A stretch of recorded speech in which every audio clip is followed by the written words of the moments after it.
صلی اللہ علیہ وسلم کا تعلق عرب کے کس قبیلے سے تھا؟ حضرت محمد صلی اللہ علیہ وسلم کا تعلق عرب کے قریش قبیلے سے تھا۔ آپ صلی اللہ علیہ وسلم کے اجداد کس نبی کی اولاد سے ہیں؟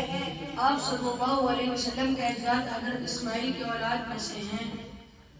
آپ صلی اللہ علیہ وسلم کے دادا کا نام کیا تھا؟ آپ صلی اللہ علیہ وسلم کے دادا کا نام حضرت عبد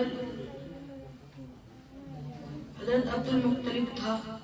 حضرت عبد المطلب کے بیٹوں میں سے رسول اللہ صلی اللہ علیہ وسلم کے والد عبداللہ کس نمبر پر تھے؟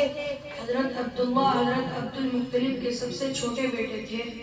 آپ صلی اللہ علیہ وسلم کی پیدائش کے سال عرب میں کون سا واقعہ پیش آیا؟ یمن کے گورنر ابرہہ نے مکہ کو نعوذ باللہ گرانے کے لیے اس پر حملہ کیا اور وہ خود ہلاک ہو گیا۔ اس سال کو عرب میں کس نام سے یاد کیا جاتا تھا؟ اس سال کو عرب میں عام الفیل کے نام سے یاد کیا جاتا ہے۔ آپ صلی اللہ علیہ وسلم کی دادی کا نام کیا تھا؟ آپ صلی اللہ علیہ وسلم کی دادی کا نام حضرت فاطمہ تھا۔ آپ صلی اللہ علیہ وسلم کی والدہ کا نام کیا تھا؟ آپ صلی اللہ علیہ وسلم کی والدہ کا نام حضرت آمنہ تھا۔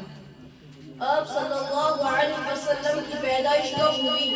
آپ صلی اللہ علیہ وسلم کی پیدائش پیر کے دن 9 ربیع اول مطلب 22 اپریل 571 عیسوی کو دنیا میں تشریف لائے۔ آپ صلی اللہ علیہ وسلم کا نام محمد کس نے رکھا؟ آپ صلی اللہ علیہ وسلم کا نام محمد آپ کے دادا حضرت عبد المطلب نے رکھا۔ آپ صلی اللہ علیہ وسلم کا نام احمد کس نے رکھا؟ آپ صلی اللہ علیہ وسلم کا نام احمد آپ کی والدہ حضرت آمنہ نے رکھا۔ آپ صلی اللہ علیہ وسلم کو کس نے دودھ پلایا؟ آپ صلی اللہ علیہ وسلم کو حضرت حلیمہ بنت ابو ذئب نے دودھ پلایا۔ آپ صلی اللہ علیہ وسلم کی والدہ کا انتقال کب ہوا؟ جب آپ صرف 6 سال کے تھے، جب آپ کی والدہ محترمہ بھی انتقال فرما گئی۔ والدہ کے انتقال کے بعد کس نے آپ صلی اللہ علیہ وسلم کی پرورش کی؟ والدہ کے انتقال کے بعد آپ صلی اللہ علیہ وسلم کی پرورش آپ کے دادا حضرت عبد المطلب نے کی، والدہ کے جو آپ سے بے انتہا محبت کرتے تھے۔ السلام علیکم۔